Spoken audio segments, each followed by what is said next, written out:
No início dos anos 2000, o exército dos Estados Unidos da América reconheceu um pequeno problema. Seus tanques eram pesados demais para se mover rapidamente, enquanto seus Humvees eram leves demais para suportar combates sérios. A solução?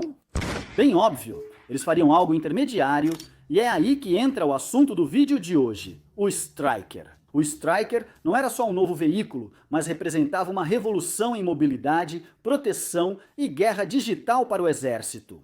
Construído rapidamente, lançado em combate em meio a controvérsias, ele foi uma aposta ousada com tecnologia disponível durante uma era de insurgências e ameaças de IEDs. E ainda assim a aposta valeu a pena. O que se seguiu foi uma evolução de 20 anos no campo de batalha, com inovações como blindagem em grade, cascos em V, canhões de 30mm e feixes de laser. Hoje, o Stryker não está apenas sobrevivendo, ele está evoluindo para uma máquina ainda mais estranha e letal. Então, como essa humilde solução temporária intermediária se tornou uma pedra angular da guerra mecanizada moderna? O que espera o peso médio blindado dos Estados Unidos da América? Vamos descobrir. E de volta ao vídeo de hoje, origens e evolução. No fim dos anos 1990, o exército dos Estados Unidos da América enfrentou o problema da caixinhos dourados. Por um lado, os blindados pesados como o Abrams e o Bradley eram super poderosos, mas eram implantados em um ritmo absolutamente glacial. Já as forças leves, como os Humvees, chegavam rápido, mas muitas vezes sucumbiam sob fogo contínuo. Em 1999, a campanha do Kosovo destacou bastante esse dilema. Durante a operação, as forças dos Estados Unidos da América, parte da K4, missão da OTAN de apoio aos kosovares, evitaram uma ofensiva convencional total contra os remanescentes do governo central da Iugoslávia. Em vez disso, após uma campanha de bombardeio bem sucedida, eles passaram a se atuar exclusivamente em um papel de manutenção da paz. Ao espiar por cima da cerca aguardando o sinal verde, viram um conflito intenso com tanques e artilharia moderna, uma batalha travada em uma enorme montanha devido à topografia do Kosovo. Em outras palavras, era exatamente o tipo de conflito em que seus equipamentos pesados seriam os mais lentos e os leves, os mais vulneráveis. Nada bom. O general Eric Shinseki, chefe do Estado-Maior do Exército, reconheceu o problema e não aceitou a situação. Ele apresentou uma nova visão, uma unidade média, aerotransportável, baseada na nova plataforma Veículo Blindado Interino, NAVCO. O objetivo era equipar uma brigada para ser enviada a qualquer lugar em até 96 horas e ainda causar sérios danos ao chegar. Para isso, o novo veículo precisava unir a mobilidade da infantaria leve com poder de fogo e blindagem adequados. Como havia uma necessidade urgente e uma lacuna estratégica dos Estados Unidos da América, era fundamental agir rápido e encontrar uma solução pronta. Felizmente, havia opções adequadas na época.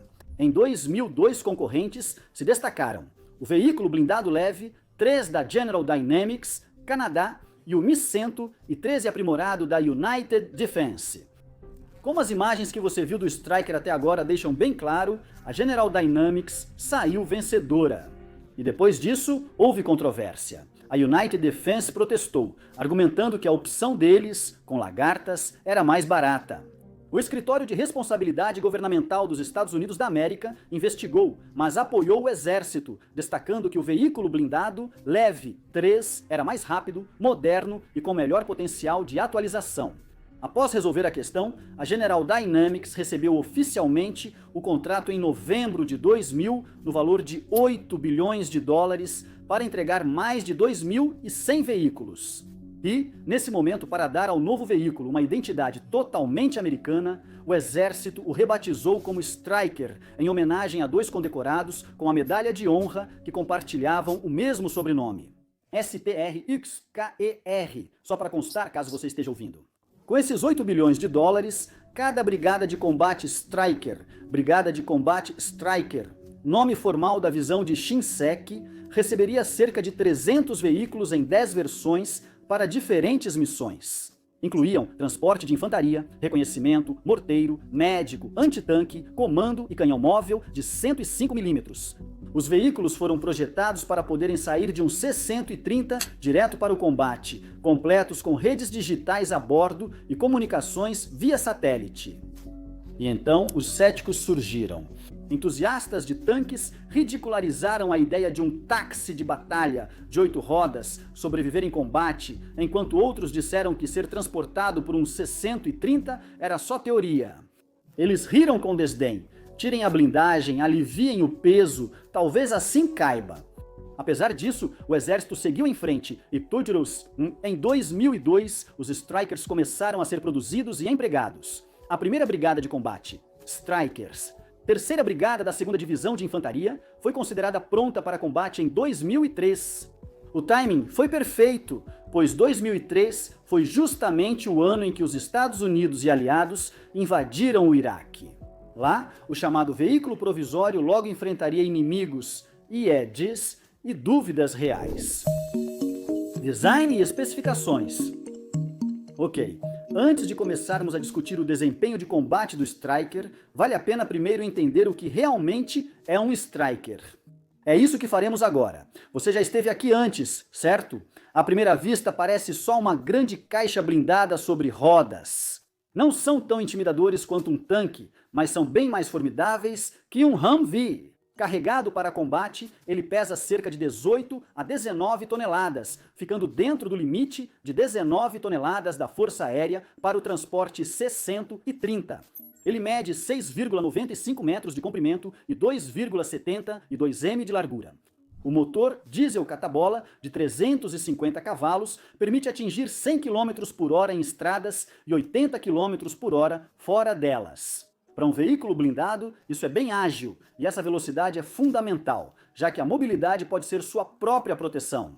Ele também é quase um cross-country fora da estrada, com tração 8x8, tração integral opcional, calibragem central de pneus, pneus run flat e sinceramente parece muito divertido. 80 km por hora fora da estrada sim, o interior é apertado. A configuração padrão acomoda uma tripulação de 2 homens, um motorista e um comandante, e até 9 soldados de infantaria. As tropas entram pelo centro através de uma rampa traseira motorizada e se sentam em bancos com cintos de segurança. É escuro, apertado e barulhento, mas bem mais seguro que um caminhão comum. A blindagem do casco é de aço de alta dureza, projetada para resistir a projéteis de 7,62 mm e fragmentos de granada. Além disso, possui blindagem composta de cerâmica parafusada, desenvolvida em conjunto com a Ingenieurbüro Diesenhot da Alemanha, que aumenta ainda mais sua capacidade de resistir a projéteis de calibre 57 de origem soviética. Naturalmente, então, vale repetir, para deixar absolutamente claro, este não é um veículo projetado para suportar impactos pesados. Projéteis de tanque e RPGs anti-blindagem, por exemplo, vão penetrar facilmente neste veículo.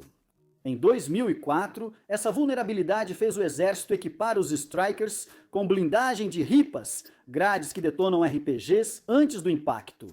Apesar de pouco atraentes, eram muito eficazes e salvaram muitas vidas. Depois, a ameaça dos IEDs no Afeganistão levou ao desenvolvimento do Double V-Hull. Double V-Hull. Lançado em 2011, o Double V-Hull moldou a parte inferior do veículo como a de um blindado contra minas, desviando explosões da tripulação. Dados do Exército mostraram que esse design reduziu significativamente as baixas causadas por bombas à beira da estrada, muitas vezes permitindo que as tripulações saíssem andando de impactos que, de outra forma, teriam sido letais. A maioria dos Strykers possui estação de armas remota. Protector M151, estação de armas remota com metralhadora M250 calibre ou lançador automático de granadas. MIM. Mripkas 19 de 40 mm. Operada de dentro do veículo por meio de uma tela e joystick, a estação de armas remota mantém os atiradores protegidos pela blindagem e, assim, seguros contra atiradores de elite. Cada arma oferece supressão até cerca de 2 km. E além disso, a estação de armas remota também pode ser equipada com uma metralhadora de 7,62 mm, como um pequeno bônus. É um elogio modesto e de fato não é o canhão automático de 25 mm do Bradley, algo logo destacado quando o Stryker foi lançado. A princípio, o exército respondeu: "Não é um caça-tanques, relaxa." Com o tempo, eles suavizaram a posição. Recentemente, muitos sistemas estação de armas remota foram substituídos pelos Wyverit Striker Javelin comuns. Felizmente, eles abreviaram para Cross-J. O sistema adiciona lançadores de mísseis Javelin ao Striker, permitindo destruir tanques a até 2,5 km, uma grande melhoria para um veículo antes sem poder de fogo contra blindados. O grande destaque do Striker são seus sistemas eletrônicos. Desde o início, foi pensado como um nó digital. Os primeiros modelos tinham sistema de posicionamento global, rastreamento, Force 21, Battle Command, Brigade and Below e rádios avançados, integrando mapas em tempo real, ótima consciência do campo de batalha e comunicação instantânea com o quartel-general e veículos próximos. Com o tempo, esses sistemas evoluíram e os Strikers modernos agora têm uma rede interna de veículos. Simplificando, isso transforma um Striker em um nó de dados Wi-Fi no campo de batalha, compartilhando informações entre as plataformas em tempo real. Essa capacidade permite resposta rápida a ameaças e evita fogo amigo, sendo útil em combates próximos e caóticos. De blindagem de cerâmica e medidores de lança-granadas, propelido por foguete a redes digitais e lançadores Javelin, o Striker superou sua função inicial de solução temporária. Ele não é invencível. Um míssil antitanque pesado ou grande artefato explosivo improvisado ainda podem destruí-lo. Mas, para uma plataforma móvel, ele combina mobilidade, sobrevivência e inteligência de forma notável.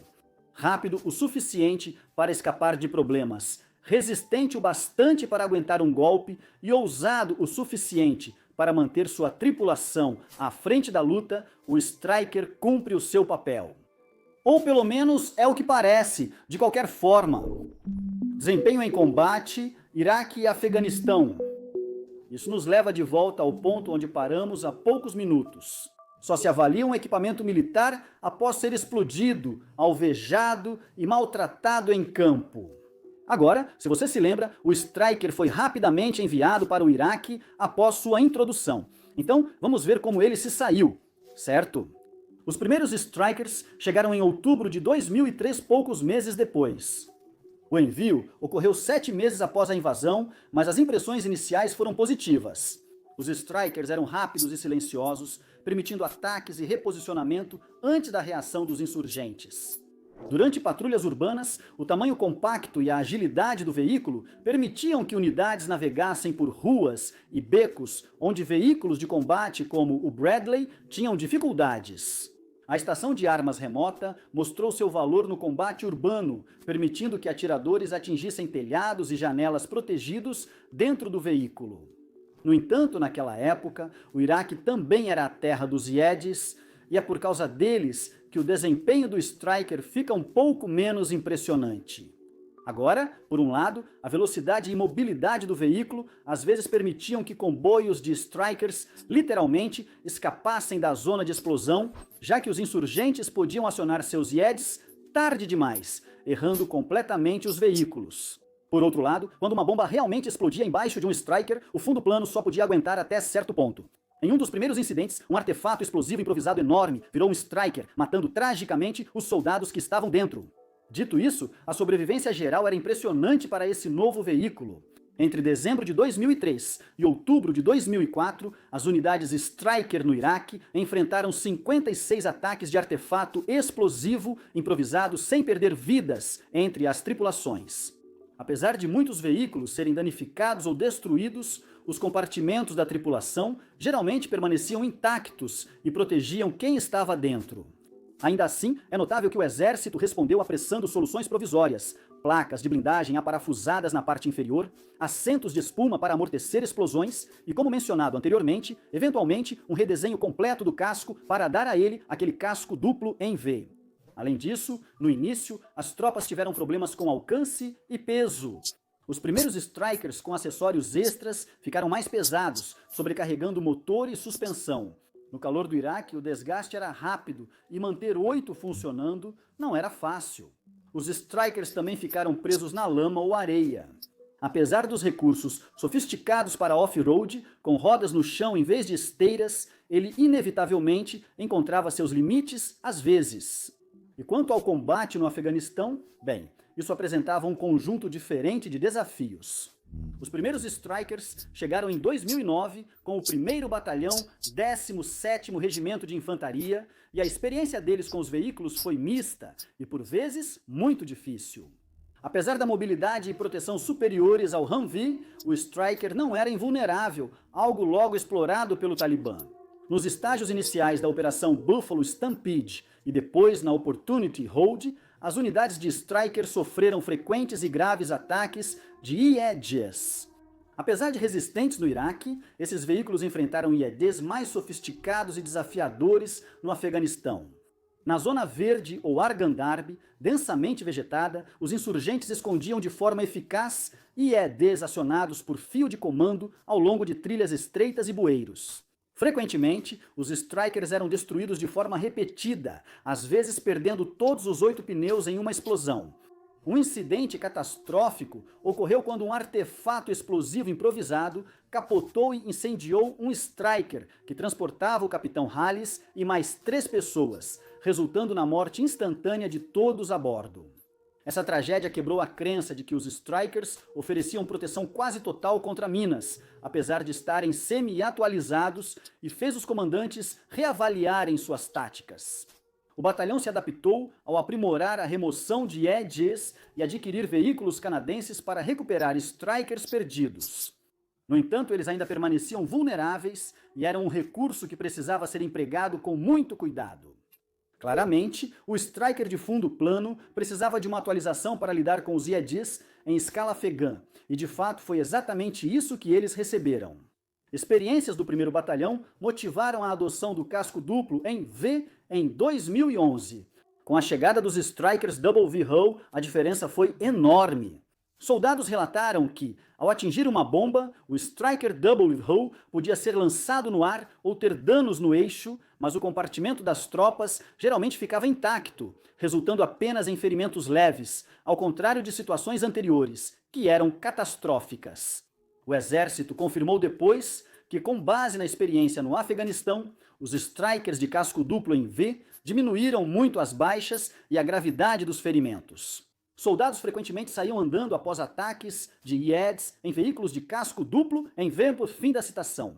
E isso é praticamente o maior elogio que você pode receber do exército sobre uma alteração de design. O sucesso levou à rápida conversão da brigada para a configuração Double V-Hull. Em meados de 2010, a maioria das unidades Stryker ativas já tinha os novos cascos, enquanto a Guarda Nacional começou a recebê-los a partir de 2020. Além dos IEDs, os Strykers também enfrentaram emboscadas com RPGs e armas leves em ambos os teatros de operações. A blindagem em grade que discutimos anteriormente frequentemente salvava o dia contra os lança-granadas, propelido por foguete. 7. Relatórios pós-ação apontaram que um lança-granadas propelido por foguete atingiu a grade, explodiu e o Stryker seguiu com apenas danos superficiais e a grade amassada. Apesar dos benefícios, as tropas têm relação de amor e ódio com as grades. Eles as amavam por manterem os soldados vivos, mas odiavam que as grades aumentavam quase 1 metro a largura do veículo, dificultando passar por ruas estreitas ou manobrar entre obstáculos. Algumas equipes improvisaram removendo partes ou criando seções dobráveis. O exército comprou 289 kits de blindagem reativa explosiva ERA para os Strykers em 2005. Esses kits envolviam a instalação de pequenos blocos explosivos nas laterais do Stryker para neutralizar RPGs sem depender da grade volumosa. No entanto, a ERA em um veículo de blindagem fina apresenta seus próprios desafios, sendo o principal deles o peso. Por esse motivo, a blindagem em grade continuou sendo mais comum no Iraque, mas quando as operações mudaram para o Afeganistão, a ameaça passou a ser principalmente de IEDs e tiros de longa distância. Então, o foco lá passou a ser a proteção do assoalho, como já discutimos. Em tiroteios, eram dias felizes. Os Strykers desempenharam exatamente o papel para o qual foram projetados, servindo como táxis de batalha que podiam transportar a infantaria até o combate e apoiá-los com fogo de metralhadora pesada. Eles não são veículos de combate de infantaria projetados para avançar sozinhos. A doutrina dos Strykers priorizava desembarcar a infantaria para o combate, usando os veículos como base de fogo e manobra. Na prática, surgiram alguns usos inteligentes. Os Strykers forneciam segurança externa com suas armas e visores termais, enquanto as tropas faziam a limpeza dos prédios.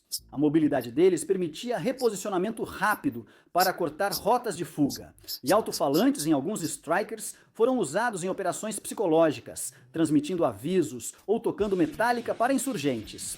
O Stryker, com perfil menor e motor mais silencioso que o Bradley ou um tanque, era mais furtivo em operações noturnas. Em uma ocasião em Massaul, os insurgentes não perceberam que uma coluna de Strykers havia se posicionado na rua até que sinalizadores de iluminação foram lançados e naquele momento já era tarde demais.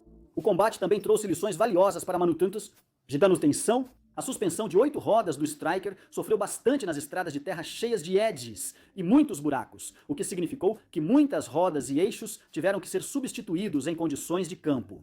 Assim, o exército passou a manter um grande estoque de pneus e peças de reposição. Os sistemas do veículo, como hidráulica e eletrônica, foram muito confiáveis, alcançando 96% de prontidão operacional em sua primeira missão no Iraque, um índice elevado. Ainda assim, como acontece com qualquer novo sistema, houve problemas iniciais, e o Stryker não foi exceção. No começo, houve falhas de software nas comunicações e problemas ocasionais na estação de armas remota. Mesmo assim, as equipes se adaptaram rápido e criaram carinho pelos Strykers. Muitos atribuíram ao veículo o fato de terem suas vidas salvas várias vezes. No fim da década de 2010, os Strykers já tinham participado de milhares de combates e apresentavam um histórico de desempenho complexo. Ele tinha ótima mobilidade em estradas e terrenos difíceis, proteção razoável para sua classe após atualizações e poder de fogo suficiente para combates de baixa a média intensidade, mas seguia vulnerável a ameaças mais pesadas. Ainda assim, é inegável que o Stryker deixou de ser visto como um experimento temporário descartado e se tornou um cavalo de batalha competente. Embora o tempo no Iraque e Afeganistão já tenha passado, é notável que hoje críticas de fontes autoritárias, como militares e analistas, são bem menos frequentes do que há 20 anos. A família Stryker. Agora, um dos aspectos mais inteligentes do programa Stryker foi projetar não apenas um veículo, mas toda uma família deles em um chassi comum.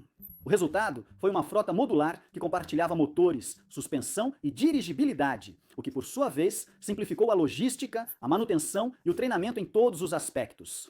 Originalmente, 10 variantes do corpo foram lançadas, sendo a versão padrão, o tipo mais numeroso, o veículo de transporte de infantaria M11-26. Projetado como táxi de combate para 9 soldados e 2 tripulantes, possui estação de armas remota com metralhadora M200 e 50 lançador de granadas, MK-19 ou metralhadora secundária M240. Oferece mais proteção, integração digital e agora pode disparar míssil Javelin com a atualização Cross-J, ganhando capacidade antitanque inesperada. Há também o veículo de reconhecimento M11-27, que troca espaço para tropas por sensores extras e comunicação melhorada. Sua principal característica é o sistema de vigilância Long Range Advanced Scout, 3 na máscara, com imagem térmica, zoom óptico e telêmetro a laser. Essa configuração permite aos batedores observar e designar alvos a até 10 km, mantendo a estação de armas do M11-26. O reconhecimento veicular serve para coletar informações, funcionando como observador e centro de inteligência da brigada. Para fornecer apoio de fogo direto, o sistema de canhão móvel M11-28 foi equipado com um canhão de 105 mm. Apesar de teoricamente destruir bunkers e penetrar defesas, sofria com recuo, carregador automático problemático e baixa sobrevivência, já que nunca teve casco duplo em V. Como resultado, o veículo foi um fracasso, com apenas 142 produzidos antes de ser aposentado pelo Exército em 2022. Já o lançador de morteiros M11-29 foi bem mais eficiente. Ele fornece apoio de fogo indireto com um morteiro de 120 milímetros em base giratória no casco e outro de 80 e um ou 60 milímetros desmontável. O sistema de controle de tiro possibilita execuções rápidas de missões de fogo, apoiando a infantaria com disparos em ângulo elevado. Esses veículos foram especialmente valiosos nos ambientes montanhosos do Afeganistão, onde a artilharia convencional era simplesmente menos acessível. O veículo de comando M1130 atua como quartel-general móvel, equipado com avançados sistemas de comunicação e controle, como satélite e links de dados seguros. No interior, oficiais comandam as operações da brigada e do batalhão no campo. O veículo é facilmente identificado por suas várias antenas. Apesar de ter uma estação de armas com ponto .50 ou M240, o armamento é só para autodefesa, pois seu foco é garantir coordenação no campo de batalha. O M1130 e um veículo de apoio de fogo possui telêmetros a laser, designadores de alvos e equipamentos de observação para guiar artilharia e apoio aéreo. Frequentemente tripulado por observadores avançados, o veículo trabalha em conjunto com morteiros e obuseiros para realizar ataques de precisão. Apesar de portar uma .50 ou lançador de granadas MK-19 como no M1130, essas armas servem apenas para autodefesa.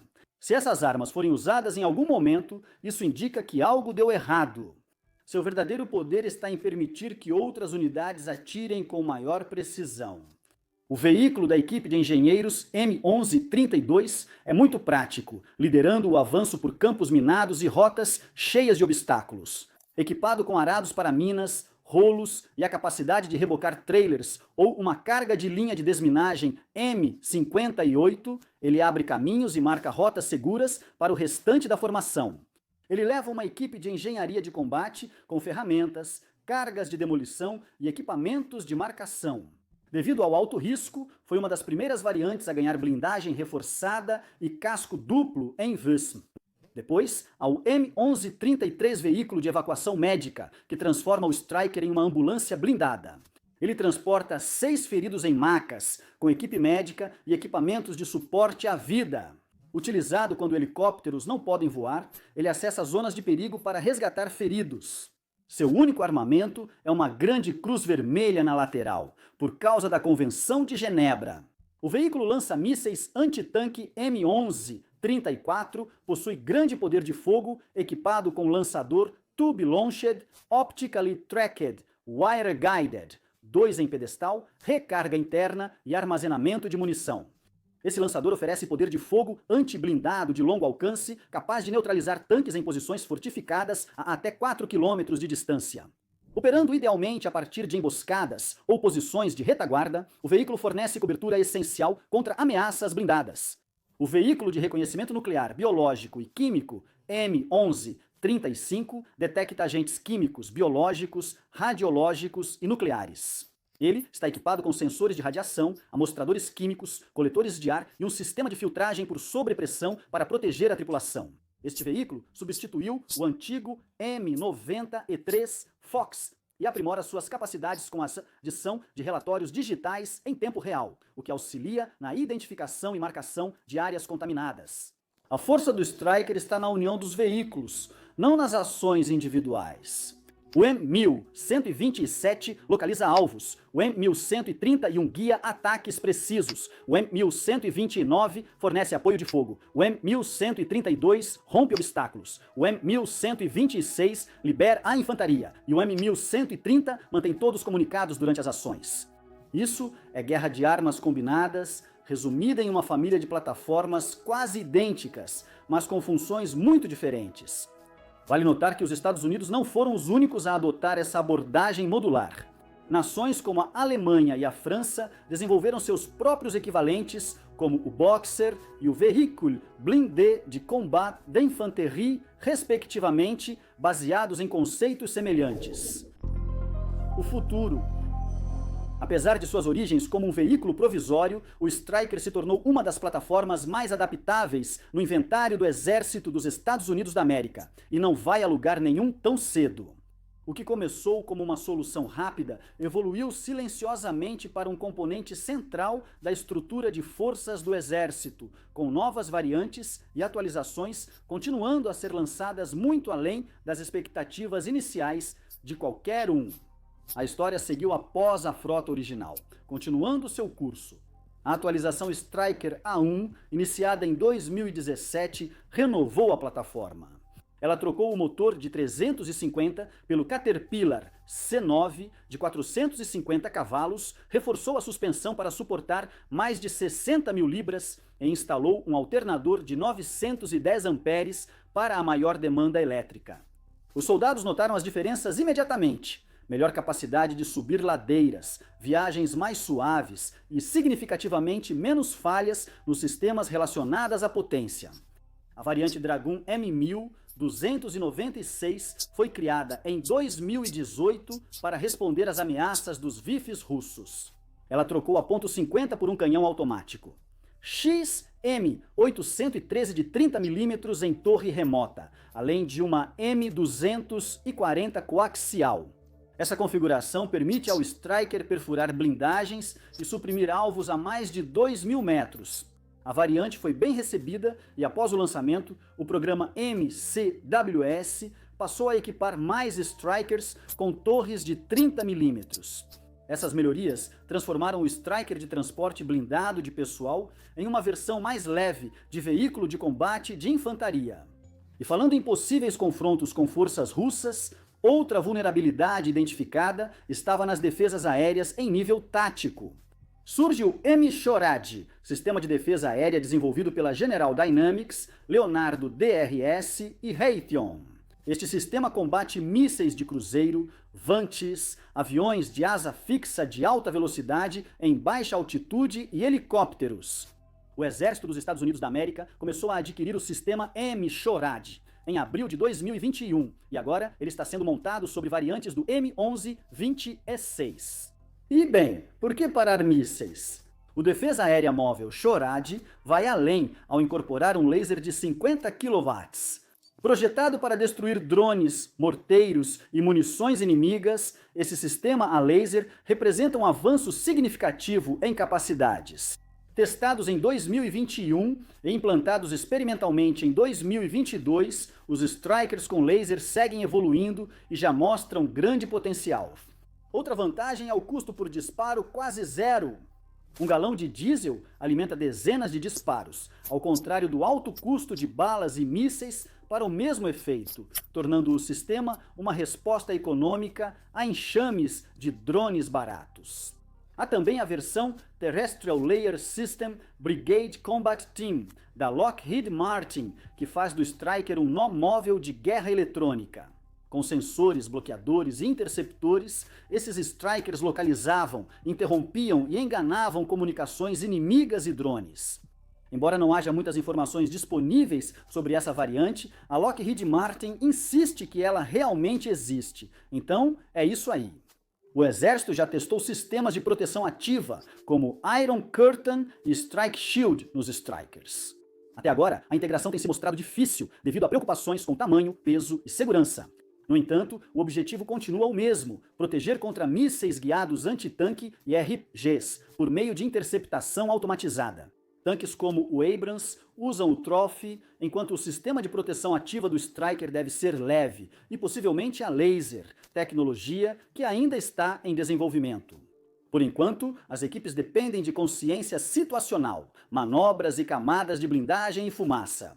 O Exército também explora Strikers híbridos elétricos, que oferecem condução silenciosa, menor assinatura térmica e mais potência para sistemas de alto consumo, como lasers, bloqueadores e suítes de comando. Alguns Strikers podem virar veículos de comando de drones ou operar plataformas não tripuladas sozinhos. Um Striker robótico como ala, que faz reconhecimento à frente, atrai fogo inimigo ou lança munições de permanência. Não é tão improvável quanto parece. Ainda assim, pouco sabemos sobre este. A variante Striker Comando de Missão em Movimento, como ficou conhecida. Comando de Missão em Movimento, neste caso significa Comando de Missão em Movimento. Só foi revelada publicamente em outubro de 2024 e a General Dynamics realmente não nos contou muita coisa sobre ela. E é basicamente isso sobre o Striker. Ele foi projetado como uma solução temporária, um paliativo, um substituto provisório até que algo melhor chegasse. Mais de 20 anos depois, o Striker segue em serviço, modernizado, mais armado e ainda mais essencial. Ele combateu em desertos e montanhas, sobreviveu a emboscadas e explosivos e transportou milhares de soldados para zonas de combate no mundo. Nada mal para uma caixa sobre rodas, originalmente montada com peças canadenses e por necessidade política. Claro, não é perfeito, nunca vai ser um tanque e nem finge ser um. Com o campo de batalha evoluindo com drones, lasers, guerra eletrônica e ameaças rápidas e baratas, o Striker se adapta. Ele não está apenas sobrevivendo ao século XXI, está evoluindo junto com ele. Por isso, de táxi de campo de batalha a carro digital da morte, o Striker talvez não seja o veículo mais chamativo do exército, mas provavelmente é o mais versátil. Enquanto o mundo continuar trazendo novas guerras para a porta dos Estados Unidos, o Striker continuará avançando. Obrigado por assistir.